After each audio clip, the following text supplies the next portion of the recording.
સૌથી પહેલા તો આ બે શબ્દો વચ્ચેનો ફરક સમજી લઈએ. અમીર અને સંપત્તિવાન. અમીર હોવું એટલે શું? એટલે કે વર્તમાનમાં બહુ પૈસા છે જે ખર્ચાઈ રહ્યા છે. મોટી ગાડી, મોંઘી ઘડિયાળ જે દેખાય છે એ અમીરી છે. પણ સંપત્તિવાન હોવું એટલે શું? એટલે એ પૈસા જે ખર્ચ્યા નથી, જે બેંકમાં રોકાણમાં પડ્યા છે, એ દેખાતા નથી, પણ એ જ ભવિષ્યમાં આઝાદી અને સુરક્ષા આપે છે. તો પછી પેલા સફાઈ કામદાર રોનાલ્ડ રીડ જેવી માનસિકતા બનાવવી કેવી રીતે? બસ આ 4 સરળ નિયમો યાદ રાખો. પહેલું, જીવનમાં કેટલું બસ છે એ નક્કી કરી લો, એટલે લાલચ વધતી જ ના જાય.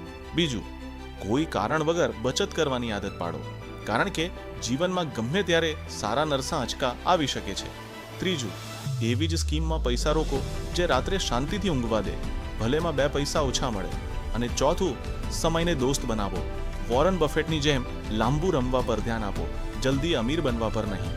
અને છેલ્લે, દરેક વ્યક્તિએ પોતાની જાતને આ એક સવાલ પૂછવો જોઈએ: આપણી પૈસાની સ્ટ્રેટેજી શું છે?